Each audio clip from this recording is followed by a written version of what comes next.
சிங்கள பௌத்த நாடாக மாற்றுவதற்கான செயற்திட்டத்தின் முதன்மை படிதான் அந்த அரசு தலைவர். அந்த அரசு தலைவரை தொடர்ந்து நாங்கள் ஆதரிப்பது என்பது நாங்களே அவர்களின் அந்த சிங்கள பௌத்த தேசத்தை ஏற்றுக்கொள்வதாகத்தான் முடியும். எங்களுக்கு மானவ பிரச்சனை, கௌரவ பிரச்சனை என்று இல்லை. அதாவது இந்த பொது வேட்பாளர் என்ற கருத்தில் இருப்பதுதான் எங்களுக்கு மானம். அதை விட்டு விலகி சிங்கள அரசு தலைவரை ஆதரிப்பதுதான் அவமானம். எங்களை ஏமாற்ற வருகிறார்கள். அதை இலகுவாக சொல்வதாக இருந்தால், எங்களை தமது சுய லாபங்களுக்காக, தமது இருப்புக்காக எங்களை தொடர்ந்து ஏமாற்ற வருகிறார்கள். அதுதான் பிரச்சனை. அதை நாங்கள் கண்டுபிடித்தால் அது நாங்கள் குற்றவாளியாக இருப்போம். இவர்கள் அந்த அரசியலை விட்டுவிட்டு வேறொரு நாட்டின் அரசியல், வேறொரு இனத்தின் அரசியலுக்காக பாடுபடுவது, நீங்கள் வந்து அரசியலை மறந்துவிட்ட என்று சொல்லும் போது அதனை நாங்கள் திறமையாக ஏற்றுக்கொள்ள முடியாது. அது அவர்களின் ஏமாற்றுத்தனமாகத்தான் பார்க்கலாம். மேற்குலகமும் இந்தியாவும் வர்த்தக ரீதியாக ஒரு கோட்டில் பயணித்தாலும் அரசியல் ரீதியாக அவர்களுக்கு இடையில் பலத்த முரண்பாடுகள் இருந்து கொண்டுதான் இருக்கிறது. இப்போ இலங்கை அரசியலை யார் கட்டுப்படுத்துவது என்பதுதான் பிரச்சனை.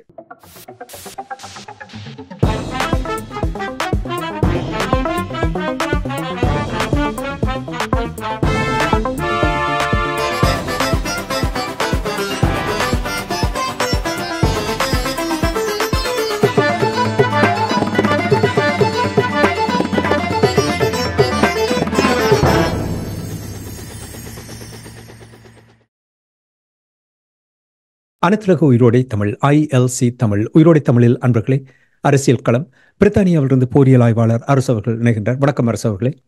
வணக்கம் தனாஞானி. அனைத்துலக உயிரோடை தமிழ் உறவுகளுக்கு அன்பு வணக்கங்கள். இன்றைய அரசியல் கள நிகழ்ச்சியில் நாங்கள் இலங்கை தீவில் நடைபெறுகின்ற விடயங்களை பார்ப்போம். முதலில் அங்கே இப்பொழுது பேசுபொருளாக இருப்பது அரசு தலைவருக்கான தேர்தல். இந்த தேர்தல் தொடர்பாக தெற்கிலங்கையில் 4-5 வேட்பாளர்கள் அரசு தலைவர் தேர்தலில் போட்டியிடலாம் என்ற பேச்சுக்கள் நடந்து கொண்டிருக்கின்றது. அவற்றை நாங்கள் ஒரு பக்கத்தில் விட்டுவிட்டு அங்கே பிளவுபட்டிருக்கின்ற நேரத்தில் தமிழர் தரப்பினுடைய நிலைமை ஒரு முக்கியமான ஒரு நிலைமையாக இருக்கின்றது என்று நாங்கள் கிட்டத்தட்ட 5 மாதங்களாக பேசிக்கொண்டு வருகின்றோம். நாட்கள் கிட்ட கிட்ட அதனுடைய வலிமை இன்னும் அதிகமாக இருக்கின்றதாக தெரிகின்றது. இந்த நிலையில் ஆனால் தமிழர் தரப்பில் நாங்கள் கூறிக்கொண்டு வருகிறோம் தான் எத்தனையோ தடவைகள், ஒரு கூட்டாக முடிவுகள், சில பொதுவான விடயங்கள் என்று வரும்பொழுது கூட்டாக அனலைஸ் பண்ணி ஆராய்ந்து முடிவுகளை எடுக்க வேண்டும் என்று நாங்கள் கூறிக்கொண்டு வருகின்றோம். ஆனால் அரசு தலைவருக்கான தேர்தல் தமிழ் மக்களுக்கு எந்த விதத்திலும் ஒரு மாற்றத்தை கொண்டு வரப் போவதில்லை என்றாலும் கூட தமிழ் மக்களில் தங்கி இருக்கின்ற என்று சொல்லும் பொழுது நாங்கள் அதை காத்திரமாக அதை கையாள வேண்டும். அந்த கையாளுகின்ற தன்மை இல்லை. ஒரு தரப்பு கூறுகிறது பொது வேட்பாளரை நிறுத்தினால் இனவாதமாக தெற்கிலங்கையில் பார்க்கப்படும் என்று. இன்னும் ஒரு கூட்டம் கூறுகிறது புறக்கணியுங்கள் என்று. இன்னும் ஒரு கூட்டம் கூறுகிறது பொது வேட்பாளரை போட்டால் பரவாயில்லை என்று நினைக்கின்றேன். இதுதான் தமிழ் அரசியல் பரப்பில் இருக்கின்ற நிலைமைகள். நீங்கள் எவ்வாறு பார்க்கிறீர்கள்? தெற்கிலங்கையில் இது எவ்வாறு பார்க்கப்படும்? தமிழ் மக்கள் எடுக்கின்ற முடிவு தொடர்பாக இனி பூகோள அரசியலில் நாங்கள் ஏதோ ஒரு விதத்தில் ஈடுபட்டுத்தான் இருக்கின்றோம். சர்வதேச நாடுகள் எவ்வாறு இதை பார்க்க போகின்றது என்ற நிலைமையை நீங்கள் எவ்வாறு அவதானிக்கிறீர்கள் என்று எங்களுடைய உறவுகளுக்கு கூறுங்கள். பொது வேட்பாளர் என்றது நீங்கள் பார்த்தீர்கள் என்று சொன்னால், ஏன் அதை கொண்டு வருகிறோம் என்று அது தொடர்பாக இப்போது பேசுகிறோம் என்று சொன்னால், இவர்களுக்கு அதாவது தமிழ் அரசியல் கட்சிகளாக இருக்கலாம், அமைப்புகளாக இருக்கலாம், அவர்களுக்கு வழங்கப்பட்ட கால அவகாசம் முடிந்தது, அல்லது அவர்களால் இலங்கை அரசுக்கு வழங்கப்பட்ட ஒரு நிபந்தனையற்ற ஆதரவுகளோ அல்லது அவர்களுக்கு வழங்கப்பட்ட அவகாசங்களோ முடிந்தது. அதாவது தொடர்ச்சியாக தமிழ் மக்கள் ஏமாற்றப்படக்கூடாது என்பதன் ஒரு வெளிப்பாடாகத்தான் இருக்கும். ஒன்றை நாங்கள் சிந்திக்க வேண்டும். இந்த பொது வேட்பாளர் என்பது, அதாவது இலங்கை அரசு தலைவர் என்பது அங்கு ஏன் அது உருவாக்கப்பட்டது? பாதுகாப்பு, நீதி எல்லாவற்றையும் ஒரு இடத்தில் கான்சென்ட்ரேட் பண்ணி ஒரு பெரிய அதிகாரமிக்க தலைவராக ஏன் அது உருவாக்கப்பட்டது என்பது தமிழ் மக்களை, அதாவது தமிழ் மக்களை அடக்கி ஒடுக்குவதற்காக உருவாக்கப்பட்ட அந்த பதவி. அது தெளிவானது ஒன்று. இலங்கையின் அரசு தலைவர் என்பது பௌத்த சிங்கள பேரினவாதத்தை காப்பாற்றுவதற்கான ஒரு பதவி. அந்த பதவியை நாங்கள் தொடர்ந்து ஆதரிப்பதால் நல்லதா கெட்டதா? இப்ப நாங்கள் அதனை தொடர்ச்சியாக ஆதரித்துக் கொண்டு வருவோமாக இருந்தால், சிங்கள அரசின் கோட்பாடு என்ன? இலங்கையை ஒரு சிங்கள பௌத்த நாடாக மாற்றுவது. சிங்கள பௌத்த நாடாக மாற்றுவதற்கான செயற்திட்டத்தின் முதன்மை படிதான் அந்த அரசு தலைவர்.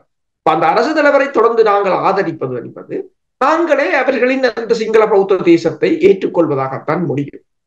அப்ப அடுத்ததாக நீங்கள் பார்த்தீர்கள் என்று சொன்னால், இந்த பொது வேட்பாளர் என்பது நாங்கள் இலங்கையின் அரசியலுக்கு இல்லை என்பது.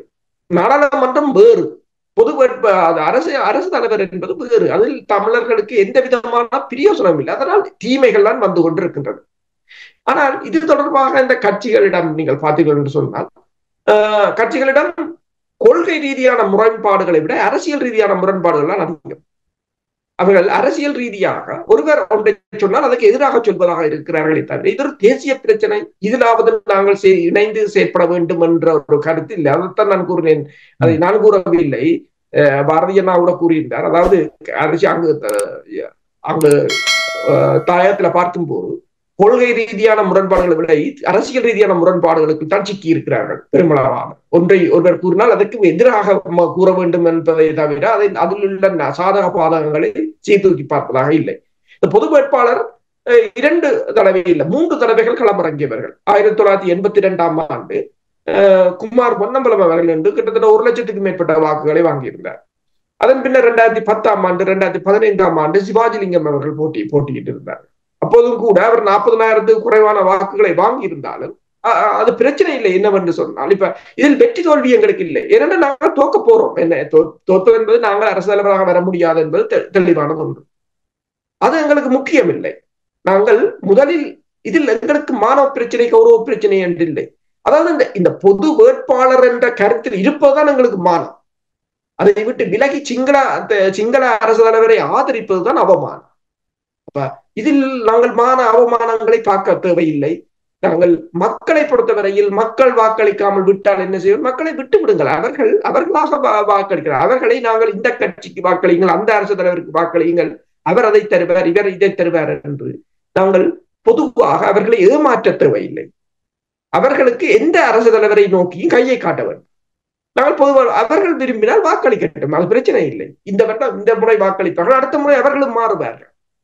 அப்ப இதில் நாங்கள் கேட்பது என்னவென்று சொன்னால், இந்த அரசியல் கட்சிகள் சரி அப்படி ஒரு அரசு தலைவரை நீங்கள் ஆதரிக்க போகிறீர்கள், அதற்கான முழு பொறுப்பையும் ஏற்று பொறுப்பு கூறும் படலத்தை ஆரம்பிங்க. அடுத்த ஒரு வருடங்களுக்கு அவர் என்ன கூறினார், நீங்கள் எதற்காக ஆதரித்தீர்கள் என்று சொல்லி நீங்கள் அவர் அதனை செய்யவில்லை என்று சொன்னால் அதற்கான பொறுப்பை யார் ஏற்கிறீர்கள், அதற்கான பொறுப்பை கூறி அதற்கு கொஞ்சம் தண்டனை அனுபவிங்கள், பிரச்சனை. நீங்கள் கூறியது போல் கொள்கை ரீதியான முரண்பாட்டுக்கு அவர்கள் வரமாட்டார்கள். ஏன் தெரியுமா அரசோர்களே? அதாவது கொள்கை இருந்தால் தானே அந்த கொள்கை ரீதியான முரண்பாட்டுக்கு போகலாம், இல்லையா? அப்படி நீங்க பார்க்கவில்லையா? அப்ப சந்தி அரசியல் என்பது இதுதான். சமகால அரசியலை தமிழ் அரசியல் பரப்பில் பார்த்தீர்கள் என்றால் சந்தி அரசியல் தான் நடக்கின்றதே ஒழிய தமிழ் மக்களுக்கு காத்திரமான ஒரு வழிகாட்டும் ஒரு கட்டமைப்பை உருவாக்குகின்ற அந்த அரசியல் இல்லை என்பது தெளிவாக தெரியுது. இப்ப ஒரு தரப்பு, உங்களுக்கு தெரியும், நல்லாட்சி அரசாங்கம் இருந்த பொழுது எந்த ஒரு நிபந்தனை இல்லாமல் அரசியல் படுக்கையில் இருந்தவர்கள் தமிழ் அரசு கட்சி, தமிழ் தேசிய கூட்டமைப்பு அப்பொழுது இருந்தது. இப்பொழுது அந்த கூட்டமைப்பும் இல்லாமல் போய்விட்டது. ஆனால் நீங்கள் கூறுவது போல் அந்த பழைய அந்த கூட்டம் தானே அங்கே இருக்கிறது. வேற புதுசாக இல்லாமல் போனாலும் ஒரே கூட்டம் தான் அங்கே இருக்கிறது, எந்த ஒரு மாற்றம் இல்லை. அந்த கூட்டத்தில் ஒருவர் கூறுகிறார், அதாவது பொது வேட்பாளரை நிறுத்தினால் தெற்கிலங்கையில் இனவாதமாக பார்க்கப்படும் என்று சொல்லி. அப்படி என்றால் அரசவர்களே, இப்பொழுது இனவாதம் வடக்கு கிழக்கில் இனவாதம் இல்லையா? இப்பொழுது சீரான ஒரு நிலைமை இருக்கிறதா தமிழர் தாயகத்தில்? விடுதலை போராட்டம் ஆரம்பித்ததற்குரிய காரணமே அங்குள்ள இனவாதம் தான். இப்போது இவர்கள் ஐக்கிய நாடுகள் சபையாக இருக்கலாம் அல்லது அனைத்துலக நாடுகளை நாடுவது கூட அங்கு ஒரு இனப்படுகொலை இடம்பெற்றது என்பதை நிரூபிப்பது என்று சொன்னால் அங்கு முதல் இனவாதம் இருந்திருக்க வேண்டும். ஒரு இனவாதம் இருந்தால்தான் இனப்படுகொலை இடம்பெறும். இலங்கையை பொறுத்தவரையில் இலங்கை எங்களுக்கு எதிரான ஒரு இனவாத நாடு. அந்த இனவாத நாட்டை நீங்கள் உங்கள் இனத்துக்கு, நீங்கள் சிங்களத்துக்கு எதிராக எதுவும் செய்யவில்லை. சிங்கள இனத்துக்கு ஏனென்றால் அவர்கள் தங்களுக்குரிய அரசு தலைவரை தேர்ந்தெடுக்கிற உரிமையை நீங்கள் பறிக்கவில்லை. அது அவர்களுக்கு இருக்கு. அவர்கள் தங்கள் அரசு தலைவரை தாங்கள் தேர்ந்தெடுப்பார்கள். இதில் அங்கு இனவாதம் இருக்கிறது என்பது தெரியவில்லை. என்னென்றால் அவர்கள் ஏதோ தாங்கள் செய்வதற்குரிய நியாயங்களை தேடுகிறார். தாங்கள் ஒரு பிழையை செய்துவிட்டு அந்த பிழையை சரிப்படுத்துவதற்கு அதை திருத்துவதை யோசிக்கவில்லை. அதற்கான நியாயத்தை தேடுகிறார்கள். இதனை கூறலாம், இதனை கூறக்கூடாது என்று. இது இனவாதம் என்று சொன்னால் சிங்கள தேசம் எங்களுக்காக இனவாதத்தை பார்க்கவில்லை, சிங்கள தேசம் எங்களுக்காக தமிழரை அரசு தலைவராக நிறுத்தவில்லை. அவர்கள் பௌத்த சிங்களத்தை தான் முதன்மையாக பார்ப்பார்கள். உதாரணமாக அனுரகுமார திசாநாயக்காவும் கூட சிங்கள மக்களை பாதிக்காதவாறுதான் தமிழ் மக்களுடன் பேச முற்படுகிறார். அவர் ஒவ்வொரு வார்த்தையையும் அளந்துதான் பேசுகிறார் அல்லது கணித்துத்தான் பேசுகிறார். ஏனென்றால் அது எவ்வளவு தூரம் அங்க தென்னிலங்கையில் பேக்ஃபயர் ஆகிவிடுமோ என்ற ஒரு அச்சம் என்று அவருக்கு இருக்கின்றது.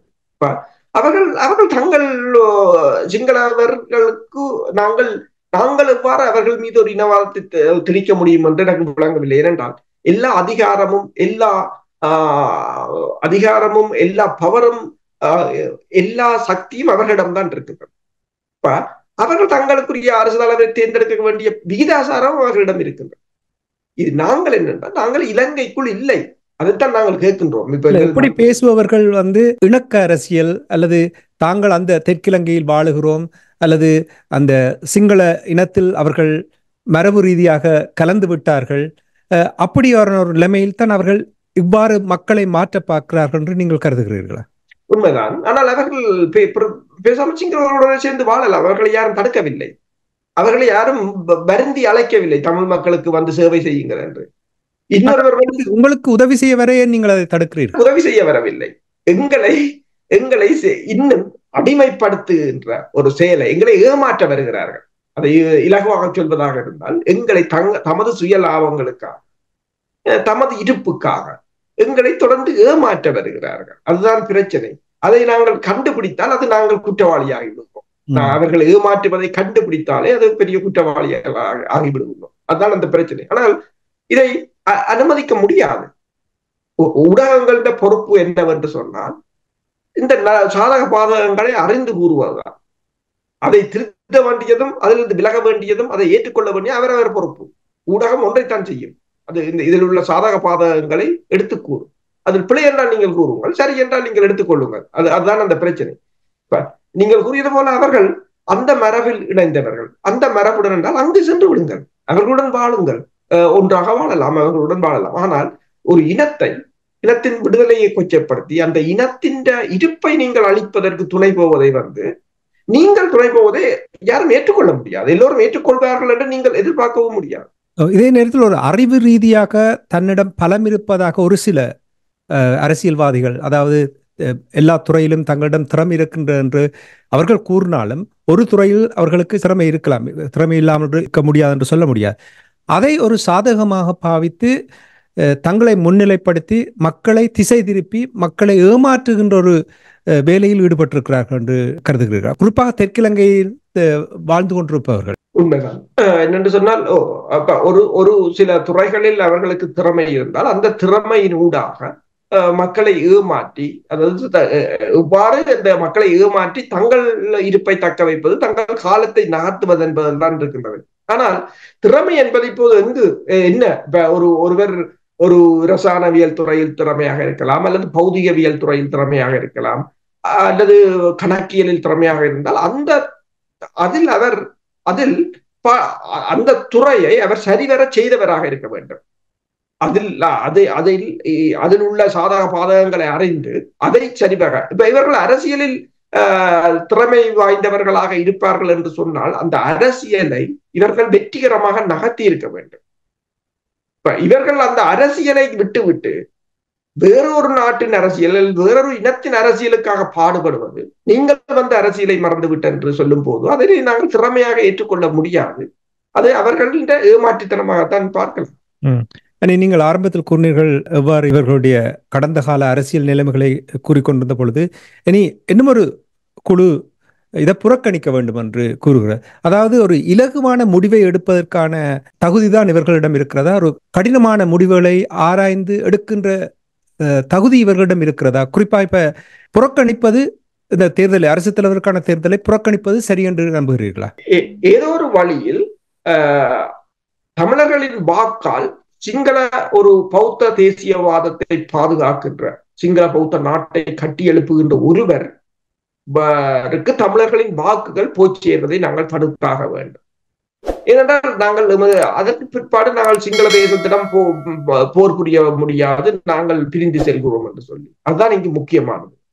புறக்கணிப்பது பிரச்சனை இல்லை, ஆனால் ஒருமித்த முடிவை எடுக்கலாம். இப்ப புறக்கணிப்பது என்றால் எல்லோரும் புறக்கணிக்கலாம், அல்லது பொது வேட்பாளர் என்றால் எல்லோரும் பொது வேட்பாளராக நிற்கலாம். ஆனால் இது இங்கே புறக்கணிப்பதும் பொது வேட்பாளரும் என்பது எதை காட்டுகிறது என்று சொன்னால் எங்களுக்குள்ள பிளவை. அதாவது ஒரு தரப்பு பொது வேட்பாளர் என்று சொன்னால் நாங்கள் அதை புறக்கணித்தே தீர்வோம் என்றும் அரசியல் தரப்பு நிற்பதுதான் அதை எங்களுக்குரிய பிளவு. அடுத்ததாக நீங்கள் பார்த்தீங்கன்னு சொன்னால் இவர்கள் ஒன்றை கண்டு அஞ்சுகிறார்கள். இந்த பொது வேட்பாளருக்கு பெருமளவான வாக்குகள் போனால் அவர் ஏதோ ஹீரோவாகி விடுவார். அவர் அவ்வாறு இல்லை, அவருக்கு அரசு தலைவராக வர முடியாது. இது எல்லா கட்சிகளும் எடுக்கிறபடியால் அவருக்கு கிடைக்கிற வாக்கு. ஆனால் அவர் தனியாக நிற்கும் போது அவ்வாறு அதை பெற முடியாது என்பதை இவர்கள் தெளிவாக விளங்கிக் கொள்ள வேண்டும். இது ஒருங்கிணைக்கப்பட்டது. இப்ப உதாரணமா பார்த்தீங்கன்னு சொன்னால் 2015ஆம் ஆண்டு 10ஆம் ஆண்டு சிவாஜிலிங்கம் நின்ற போதும், அல்லது 1982ஆம் ஆண்டு குமார் பொன்னம்பலம் அவர்கள் நின்ற போதும் அந்தந்த கட்சிகள் மட்டும்தான் அவருக்கு ஆதரவை வழங்கியிருந்தனர். எனவேதான் சொற்ப வாக்கை அவர்கள் பெற்றிருந்தார்கள். ஆனால் இப்போ ஒருமித்த எல்லோருமாக எல்லா கட்சிகளும் ஒரு பொது வேட்பாளரை ஆதரிக்குமாக இருந்தால் அவர் நிச்சயமாக நிறைய பெருமளவான வாக்குகளை பெற முடியும். அது ஒரு மாற்றமாக அமையும். இப்படி ஒரு ட்ரெடிஷனை, இப்படி ஒரு கல்ச்சரை நாங்கள் உருவாக்கி விட்டோம். அடுத்தடுத்த வருடங்களில் அது எல்லோருக்கும் ஒரு பிரச்சனையாக இருக்கும். இப்ப தென்னிலங்கை அடுத்த அரசியலமைப்பு தேர்தலை சந்திக்கும் போது யோசிக்குமோ தமிழர்கள் பொது வேட்பாளர்கள் தான் நிறுத்துவாங்க, எங்களுக்கு வர மாட்டாங்க. அப்ப தங்கள் வாக்குகளை வச்சு கொண்டுதான் அவர்கள் ஏதாவது ஒன்று செய்ய வேண்டுமே தவிர தமிழரிடம் வர முடியாது. வருவதாக இருந்தால் ஏதாவது கொடுத்தாக வேண்டும், ஏதாவது ஒரு பேரம் பேசும் அரசியலுக்கு வர வேண்டும்.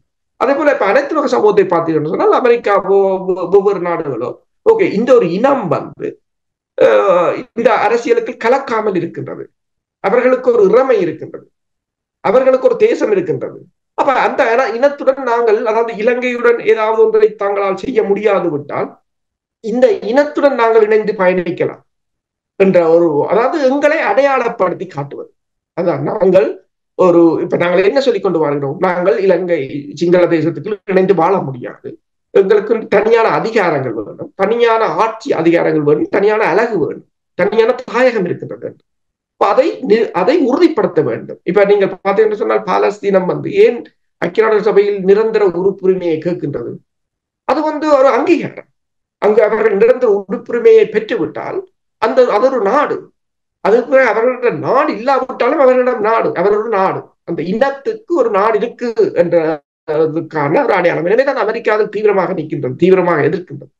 இதற்கு ஒரு முதல் படியாகத்தான் இந்த அரசு தலைவர் தேர்தலை பொது வேட்பாளரை நிறுத்துங்கள் என்று கேட்கின்றோம். அரசு தலைவருக்கான தேர்தல் இந்த நிலையில் எவ்வளவு வெகு விரைவாக ஒரு தீர்க்கமான முடிவுக்கு வருவது தமிழ் தரப்பை பொறுத்த மட்டில் ஆரோக்கியமாக இருக்கும். இலங்கையிலும் சரி அல்லது சர்வதேச நாடுகளிலும் சரி, நீங்கள் கூறியது போல் எல்லோரும் சேர்ந்து ஒரே முடிவு எடுப்பது ஒரு முக்கியமான விடயம். இது எவ்வளவு முக்கியம் என்று நீங்கள் கருதுகிறீர்கள்? உண்மைதான். அக்டோபர் மாதம் அளவில் அரசு தலைவர் தேர்தல் இடம்பெற போகிறது என்று சொன்னால் இன்னும் ஒரு 5-6 மாதங்கள் தான் இருக்கின்றது. அதற்கு நீங்கள் முதலில் முடிவெடுத்து விட்டு அதனை மக்களிடம் கொண்டு செல்ல வேண்டும்.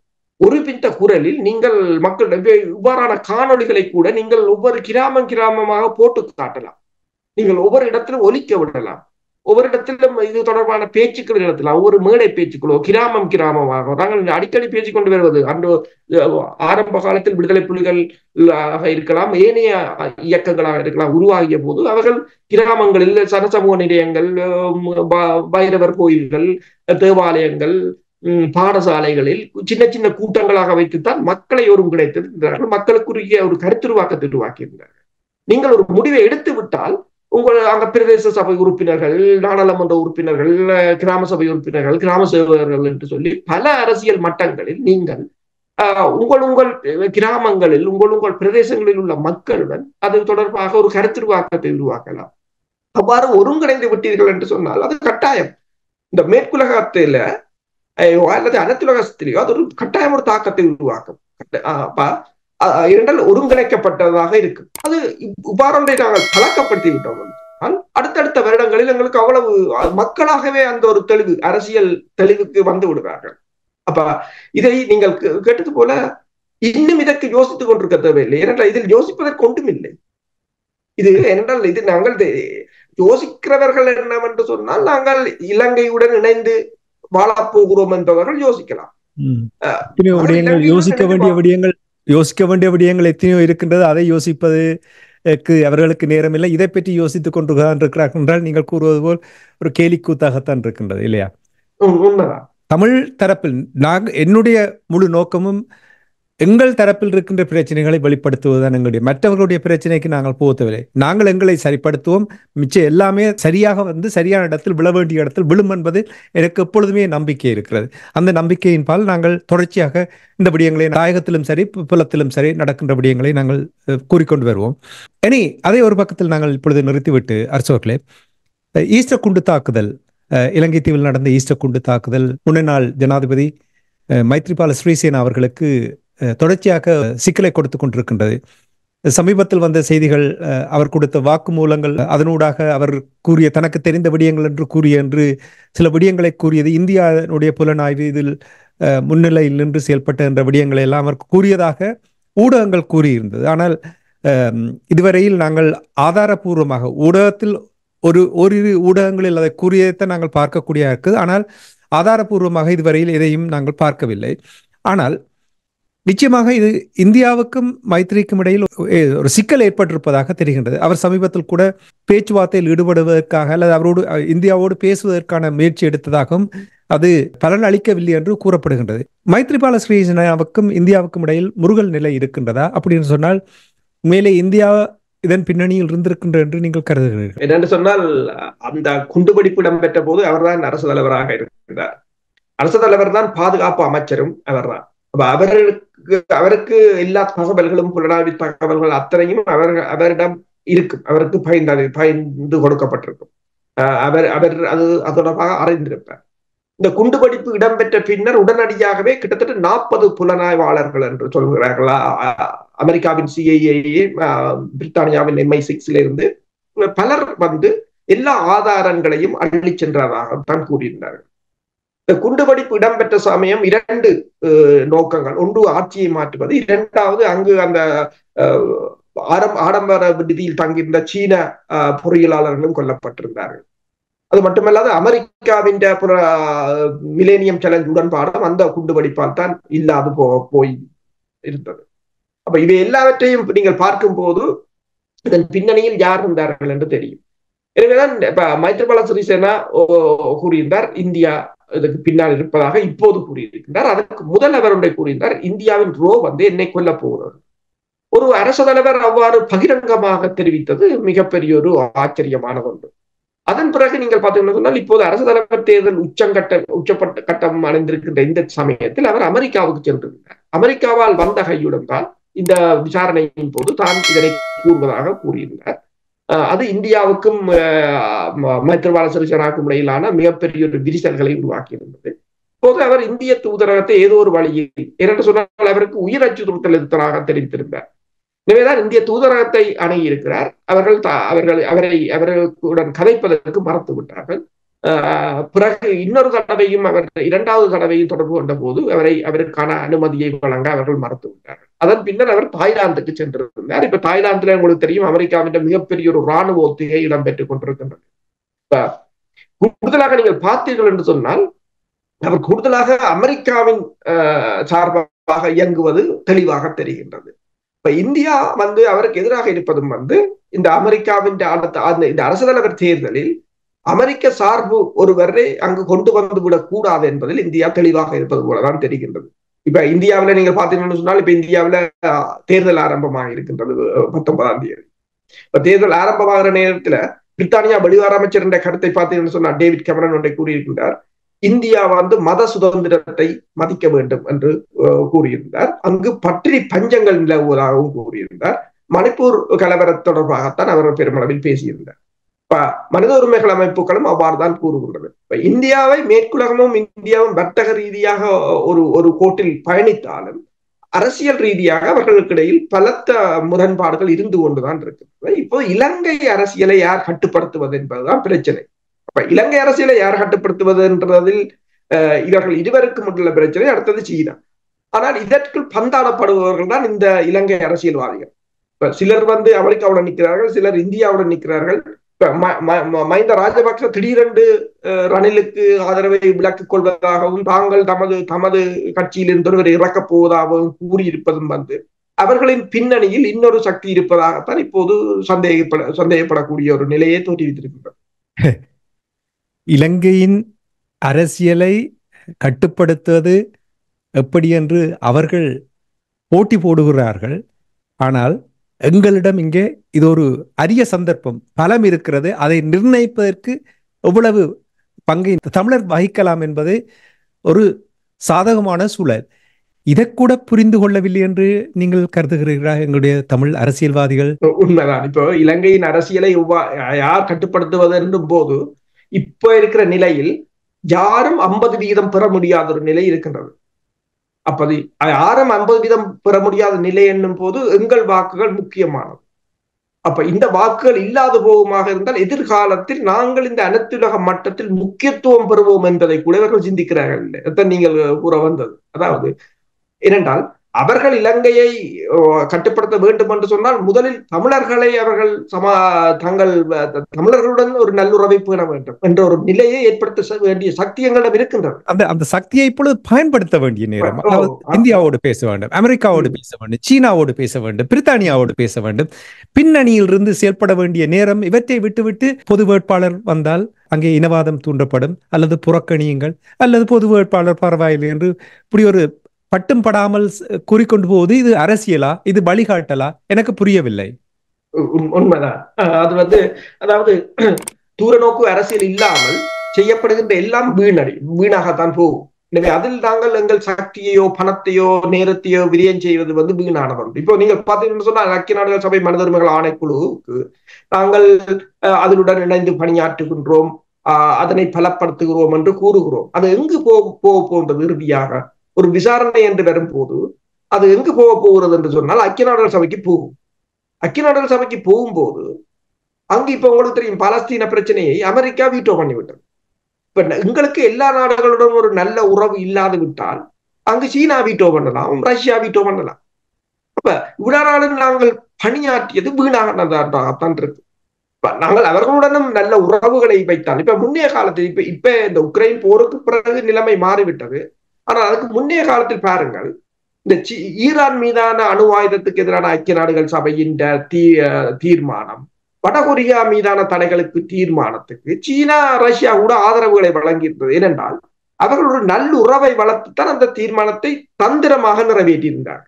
இவர்களுடனும் பேசி அவர்களுடனும் பேசி தான் அதனை தீர்மானத்தை நிறைவேற்றியிருந்தார். ஆனால் இப்போது பிரச்சனை, உக்ரைன் பிரச்சனையால் இப்போது அவர்களால் இந்த தீர்மானத்தை கொண்டு வர முடியாமல் இருக்கின்றது. ஆனால் அவ்வாறான ஒரு அணுகுமுறையை வைத்திருப்போமாக இருந்தால்தான் நாங்கள் எங்கள் பிரச்சனையை லாபகமாக நகர்த்த முடியும். அந்த அவ்வாறு சிந்திப்பதற்கான திறமை இல்லை என்பதை நாங்கள் எத்தனை தடவைகள் கூறிவிட்டோம், மீண்டும் மீண்டும் கூற தேவையில்லை. நன்றி அரசர்களே. ஆனால் தமிழ் மக்களுடைய இந்த நிலைமை 15 ஆண்டுகளுக்கு முன்னதாக இனக்கருவறுப்பு நடைபெற்றது. மே 18 அந்த 3 நாட்களுக்குள், அந்த வாரத்துக்குள் 1,40,000 மேற்பட்ட மக்களை கொன்று குவித்தது சிங்கள பேரினவாத அரசாங்கம், அந்த அரசாங்கத்தினுடைய இராணுவத்தினர். அது மட்டும் இல்லாமல் சர்வதேச நாடுகள், சில நாடுகளுடைய ஆதரவில் தான் அந்த இனப்படுகொலை நடைபெற்றது. 15 ஆண்டுகள் கழிந்திருக்கின்றது. இன்னும் 3 வாரத்தில் இந்த 15வது ஆண்டு நினைவேந்தல். எவ்வளவு தூரம் தமிழ் மக்கள் தங்களுடைய வேணவாவை அடைவதற்கான அந்த பாதையை கண்டுபிடித்திருக்கிறார்களா? பாதையில் பயணிக்க தொடங்கியிருக்கிறார்களா? எங்கே நிற்கின்றோம் என்று உங்களால் எங்களுடைய உறவுகளுக்கு உங்களுடைய பார்வையை கூற முடியுமா? எங்கே நிற்கிறோம் என்று சொன்னால், நாங்கள் முள்ளிவாய்க்கால் 2009ஆம் ஆண்டு எங்களிடம் இருந்த ஒரு தேசம் இருந்தது. நாங்கள் ஒரு தேசமாக இருந்தோம். எங்களிடம் முப்படையும் இருந்தது, பொருளாதாரம், கடல் வளம், தரை நிலப்பரப்பு, ஆட்சி, அதிகாரம் என்று எல்லாம் இருந்தது. எல்லாம் இழக்கப்பட்டது. இழக்கப்பட்டாலும் அந்த இடத்தில் கூட நாங்கள் நிற்கவில்லை. இப்போது இலங்கை அரசு தான் நினைத்தவாறு எத்தனையோ பௌத்த விகாரைகளாக இருக்கலாம், நில ஆக்கிரமிப்புகளாக இருக்கலாம், தொடர்ச்சியாக செய்து கொண்டு வருகின்றது. அது வெவ்வேறு வழிகளில். அதனை தாங்கள் எங்களால் தடுத்து நிறுத்த முடியவில்லை. தொழில் வளத்தை அழைக்கின்றது. 2010ஆம் ஆண்டு கிளிநொச்சியில் அமைக்கப்பட்ட வர்த்தக மையத்தை தீயிட்டு கொளுத்தியிருந்தது. எதுவும் நடைபெறக்கூடாது என்று. அதே போல மயிலத்தினமனு மாதவனை என்று சொல்லி கிழக்கில திருகோணமலையில நில ஆக்கிரமிப்பு, நாவற்குழியே கைதடி வரையிலும் அவர்கள் செய்து கொண்டுதான் இருக்கிறார்கள். சரி, தாயகத்தில எங்களால் எதுவும் செய்ய முடியாத ஒரு நிலை, தாயகம் பறிபோய் கொண்டிருக்கின்றது. பௌத்தமயமாக்கல் சிங்களமயமாக்கல் என்று சொல்லி பௌத்த, அதாவது புத்தர் யாழ் பல்கலைக்கழகத்தில் வந்து செல்வதும் யாழ் பல்கலைக்கழகத்தின் மாணவர்களின் விகிதாசாரத்தை மாற்றியதும் என்று நடந்து கொண்டிருக்கு. அடுத்த படமாக பார்த்தீர்கள் என்று சொன்னால், இந்த ஐக்கிய நாடுகள் சபை மனித உரிமைகள் ஆணைக்குழுவில் என்ற தீர்மானத்தை கொண்டு வந்து இந்த 15 ஆண்டுகளிலும் எந்தவித முன்னேற்றத்தையும் அவர்கள் செய்யவில்லை. அவர்கள் அதனை ஒரு ஆட்சி மாற்றத்துக்கு தங்களுக்கு தேவையான போது அதனை பயன்படுத்துவது, இல்லை என்றால் கிடப்பில் போட்டுவிடும். அதனை நாங்கள் தூக்கி பிடித்து அவர்களுடைய ஆட்சி மாற்றத்துக்கு உதவி செய்து கொண்டிருக்கின்றோம். ஒரு கால் அவர்களுக்கு ஆட்சி மாற்றம், அதனால் எதுவும் நடைபெறவில்லை. அடுத்ததாக பலமான கட்டமைப்பை நாங்கள் புலம்பெயர் தேசத்தில் உருவாக்கி மக்களை ஒருங்கிணைத்தோமா என்றால் இல்லை. நாங்கள் கட்சி ரீதியாக பிரிந்து கிடக்கிறோம், அமைப்பு ரீதியாக பிரிந்து கிடக்கிறோம் என்பதை விட அமைப்புகள் எல்லாம் சிதைந்து போய்த்தான் கிடக்கின்றன. சரி, இந்த அனைத்துலக சமூகம் எமது குரலை கேட்கிறதா என்றால் அதுவும் இல்லை. எம்மால் இலங்கையிலுமோ அல்லது இலங்கையில் ஏதாவது ஒரு பிரச்சனையை நகர்த்துவதற்கு எம்மால் இந்த அனைத்துலக சமூகத்திலும் ஒரு வலுவான கோரிக்கையை முன்னெடுக்க முடியும். சரி, இந்தியா எமக்காக ஏதாவது செய்திருக்கிறா இந்த 15 வருடம் என்றால் சொன்னால் இல்லை. இன்னும் கடல் வளத்தையும் அள்ளி கொண்டு போகிறார்கள், களவெடுக்கிறார்கள். இப்போது கச்சதீவையும் தாண்டு கேட்கிறார்கள். அதுவும் தமிழர் தாயகத்தில் உள்ள பிரதேசம் தான் கச்சதீவு. கச்சதீவு வந்து சிங்களவனுக்கு சொந்தமானது இல்லை. அது இப்போது இலங்கையிடம் இருந்தாலும் அது வடக்கு கிழக்கு தாயகத்தோடும் தான் அது வர வேண்டியது ஒன்று. இப்ப நீங்கள் எந்த ஒரு நிலையை நீங்கள் எடுத்து பார்த்தாலும் நாங்கள் பின்னகர்ந்திருக்கிறோமே தவிர முன்னகரவில்லை என்பது தான் மிக மிக முக்கியமானது. இது நான் சொல்லும் போது சிலவுல டிஸ்கரேஜ் பண்றது என்று சொல்லி அல்லது எங்களை தாழ்த்துகிறோம் என்று சொல்ல என்றால் உண்மையாக ஏற்றுக்கொண்டால்தான் நாங்கள் அடுத்ததுக்கு நகர முடியும். அது கசப்பு தான், உண்மை கசப்பு. இப்ப நான் கூறலாமோ ஐக்கிய நாடுகள் சபை செய்ய போகிறது, அது செய்ய போறது, போர்க்குற்றம் என்று கொன்ற போறது, இவர்களை கொண்டு ICCயில் போட போகிறது, நான் எங்களுக்கு தமிழீழத்தை வாங்கி தர போறோம் என்று இதுல கதைச்சு போட்டு போகலாம். அதனால என்ன பிரயோசனம்? நானும் இந்த வரலாற்றில மக்களை ஏமாற்றியவனாகத்தான் பதிவு செய்யப்படுவேன். அப்ப என்னென்றால் இதில் நாங்கள் எங்கெங்கு பிழை விட்டோம் என்றதை நாங்கள் இப்போது செல்லுகின்ற பாதை என்ன என்பது 15 வருடங்கள் ஒரு சும்மா ஒரு காலம் என்று இல்லை. இன்னும் ஒரு 15 வருடம் இலகுவாக போய்விடும். அப்ப இப்பயாவது நாங்கள் சிந்தித்து என்ன செய்ய வேண்டும் என்பதை நாங்கள் யோசிக்க வேண்டும். இந்த நாடுகள் எங்களை ஏமாற்றுகிறார்கள் என்று சொன்னால் நேரடியாக சொல்லுவது மக்களிடம் இவ்வாறுதான் செய்கிறார்கள், நாங்கள் இதற்கு மாற்று வழி ஒன்றை தேட வேண்டும் என்று. டிக்சிட் அவர்கள் ஒரு தேசிய தலைவருடன் கலைக்கும் போது கூறினார், தேசிய தலைவரை நீங்கள் எங்களை 5 தடவை ஏமாற்றி இருக்கிறீர்கள். அவர் கூறியது ஒன்றுதான், நான் அப்படி என்றால் இந்த மக்களை 5 தடவை காப்பாற்றி இருக்கிறேன். அது எதையும் நீங்கள் துணிந்து செய்யுங்கள். இப்ப நான் ஒன்றைத்தான் கூறுவது, போராட்டம் கடினமான போராட்டம். நாங்கள் ஏசி ரூமுக்குள்ள இருந்து செய்ய முடியாது, அது கடினமானது. எனவேதான் பலர் போராட வருவதில்லை. ஆனா வர்றவர்களும் சில பேர் தங்களுக்கு இலகுவான வழியை தேர்ந்தெடுத்து அதில் நின்று விட்டு போய்விடுகிறார். அதனால் என்ன பிரயோசனம் இருந்தது என்பதை இந்த 15 வருடங்களில் நாங்கள் கண்டிருக்கின்றோம். நீங்கள் போராடி இருக்க 15 வருடமும் நாங்கள் மேற்கொள்ளாத போராட்டம் இல்லை உண்மையில். ஆனால் அந்த போராட்டங்கள் பலன் தந்ததா என்றதை நான் பார்க்கிறோம். அதான் அந்த பொறுப்பு கூறல் அதாவது மறுபரிசீலனை செய்த இந்த ரெண்டையும் நாங்கள் தொடர்ச்சியாக செய்ய வேண்டும். பொறுப்பு கூறல் மறுபரிசீலனை செய்த அதனை நாங்கள் சீர்தூக்கி பார்க்க வேண்டும். ஒவ்வொரு நாடுகளும் ஒன்றை கூறுகிறார்கள் என்றால் அதனை நாங்கள் பெருசாக ஊதி பெருப்பித்து அது ஒரு மாய பிம்பத்தை ஏற்படுத்தி விட்டு பிறகு 2 வருடம் கழித்து அவர்களை குறை கூறுவதால் எந்தவித அர்த்தமும் இல்லை. நீங்கள் இந்த விடயங்களை கூறும் பொழுது எனக்கு சமீபத்தில் அந்த 17 வயது மாணவன் கேட்ட கேள்விதான் அடிக்கடி வந்து போகும். அந்த பையன் 15 ஆண்டுகளுக்கு முன்னதாக அவன் நினைக்க 1 வயது அல்லது 2 வயதாகத்தான் இருந்திருக்கலாம். ஆனால் கேட்கின்ற கேள்விகள், அந்த கேள்விகள் யாவுமே எங்களுடைய புலம்பெயர்ந்து வாழுகின்றவர்களுக்கு அது மிகவும் ஒரு தாக்கத்தை ஏற்படுத்தி இருக்கின்றது என்றதை என்னால் உணரக்கூடியதாக இருக்கின்றது. நீங்கள் கூறிய போல சில வழிகள் கணக்கெடுத்து பார்க்க வேண்டும். ஒரு என்ன நடந்தது, எவ்வளவு சாதித்திருக்கின்றோம் என்ற இந்த கணக்கெடுக்க பார்த்தால்தான் அதிலிருந்து நகரலாம். மற்ற நீங்கள் கூறியது போல் உண்மையை ஒத்துக்கொள்ள வேண்டும், உண்மையிலே ஏற்றுக்கொள்ள வேண்டும், மாற்றத்தை கொண்டு வர வேண்டும். அப்படி என்றால் தான் நாங்கள் சரியான பாதையை கண்டுபிடிக்கலாம். இனி உயிரோடை தமிழ் ஆரம்பித்து 14 ஆண்டுகளில் நீங்கள், நான் கூறுவதை வேண்டுமென்றால் நான் ஒலிப்பதிவுகள் இருக்கின்றது உங்களுக்கு போட்டு காட்டலாம். ஒவ்வொரு ஆண்டும் எத்தனோ உறுதிமொழிகள் எடுத்தார்கள். அந்த உறுதிமொழிகளை கேட்டு கேட்டு என்னுடைய காதில் எதிரொலித்துக் கொண்டிருக்கும். நீங்கள் கூறியது போல் இவ்வளவு காலமும் என்ன தாக்கத்தை ஏற்படுத்தி இருக்கின்ற என்றால் பூச்சியம். நாங்கள் உண்மையை ஒத்துக்கொள்ளும். ஒரு தோல்வியை, ஒரு விளையாட்டு போட்டியில் நான் இதை அடிக்கடி பார்ப்பேன் என்றால், நான் விளையாட்டுத் துறையில் இருந்தபடியால், தோற்றால் தோல்வியை ஏற்றுக்கொள்ள வேண்டும், வென்றவனை வாழ்த்த வேண்டும். எப்படி தோத்தோம் என்று அதை கண்டுபிடித்து அதிலிருந்து நாங்கள் எங்களுடைய அடுத்த போட்டிக்கான தயார்படுத்தலில் ஈடுபட வேண்டும். இது ஒரு அடிப்படையான விஷயம். இதை நாங்கள் புரிந்து கொள்ளவில்லை என்றால், நீங்கள் கூறுவது போல் அவர்கள் தங்களுக்கு தங்களை திருப்திப்படுத்தும் வகையில் ஏதோ நாங்களும் செய்கின்றோம் என்று சொல்லிவிட்டு போகலாம். ஆனால் மக்களுக்கு, தமிழ் மக்களுக்கு அந்த தியாகம், அந்த லட்சியம், இவை அந்த அவர்களுடைய அர்ப்பணிப்பு, இவை எல்லாமே வீணாக போய்விடும். அதை தயவு செய்து ஒரு கணம் சிந்தித்து இனியாவது நீங்கள் சரியான பாதையை கண்டுபிடிப்பதற்கான கூட்டான ஒரு முயற்சியை எடுக்க வேண்டும் என்று இந்த நேரத்தில் கேட்டுக்கொண்டு இன்றைய அரசியல் கள நிகழ்ச்சியை இதோடு நிறைவு கொண்டு வருகின்றோம். அரசர்களே, மீண்டும் அடுத்த வாரம் அரசியல் கள நிகழ்ச்சியில் இணைந்திருப்போம். நன்றி, வணக்கம். நன்றி, வணக்கம்.